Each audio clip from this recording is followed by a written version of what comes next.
All right, everybody, welcome back. You guys have been exploring the world of gaming and global business, and we've got a really fascinating story here to unpack.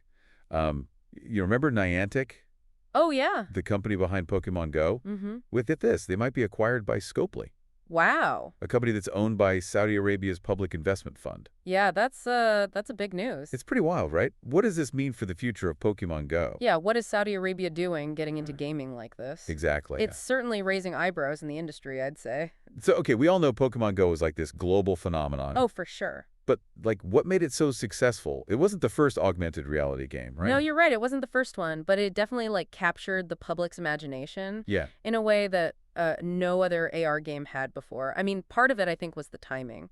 Okay. Smartphones were finally powerful enough to handle the tech. Right. GPS was widely available. But it was more than that, I think. Pokemon Go just brilliantly tapped into this nostalgia for millions of people Oh, yeah. who grew up with the franchise, Absolutely. and it got people together, out in the real world. It did. It was it's a way that felt really fresh and exciting. social phenomenon almost. Totally. Yeah. Parks and public spaces were just filled with people from all walks of life, all Absolutely. chasing after these Pokemon. That's what everybody was doing. Yeah. That was the thing to do. That was huge. But Niantic hasn't, always had smooth sailing, have they? No, unfortunately not. I mean, they've definitely had some struggles. Staff cuts, Right. canceled project. Yeah, they had the Harry Potter game. Oh, yeah, Wizards Unite. Remember that? That shut down in 2022. Yeah. I mean, they haven't really been able to replicate the success of Pokemon Go. Yeah, they haven't had another big hit, which makes this acquisition even more intriguing. For sure. So tell us about Spopely and Okay. this Saudi connection. Yeah, so Spokely is a mobile game company. Okay. And they've actually been acquiring a lot of companies lately. They were acquired themselves by Savvy Games Group back in 2022 Okay. for almost $5 billion. Wow. And Savvy is entirely backed by Saudi Arabia's public investment fund. So the PIF? The PIF, exactly. Basically, it's like their sovereign wealth fund. Right. Think of it as this giant pool of money that they use Okay. to invest all over the world. So the Saudis are getting into gaming in a big way. It seems so, yeah. It's definitely part of their Vision 2030 plan. What's that? So that's their plan to basically diversify their economy away from oil Interesting. and, become a global leader in sectors like tech and entertainment. And gaming is massive. It's growing so fast. Yeah. Makes sense they'd want to be part of it. Yeah, for sure. So Niantic with its, it's got the IPs, it's Yeah. got the experience in augmented reality. The experience, for sure. So they fit into that strategy. Exactly. And Scopely CEO actually mentioned that they wanted to add a genre-leading title to their portfolio. And what's more genre-leading in mobile AR than Pokemon Go? Nothing, right? I mean, It's got to be the I top. can't think of anything bigger. Yeah.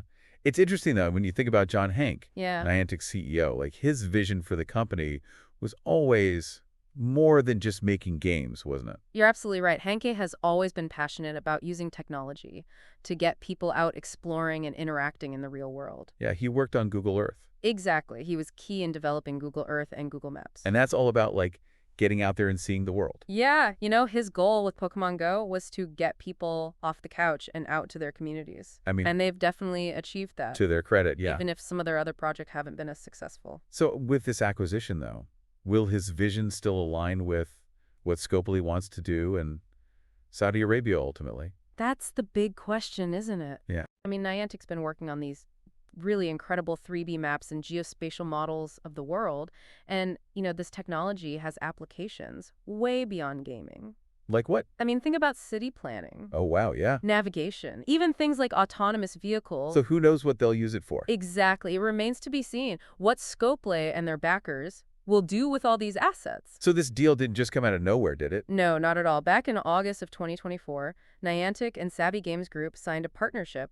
The focus was on expanding Niantic's reach in the Middle East. Okay. So this potential acquisition seems like the next logical step. It does. So what can we take away from all this? Well, I think it's a pretty clear signal that the landscape of the gaming industry is changing. Yeah. And we're seeing these huge investments from players that you wouldn't traditionally expect. And, global politics are definitely becoming more intertwined with the gaming world. Yeah, for sure. And for everybody listening, this raises some interesting questions, right? Like, could we see more of these international partnerships shaping the future of gaming? Yeah. What does that mean for the games that we're playing, the stories they tell, and the technology they use? It's really something to keep an eye on. It is. We'll have to see what happens. Thanks for joining us on this deep dive. We'll see you guys next time.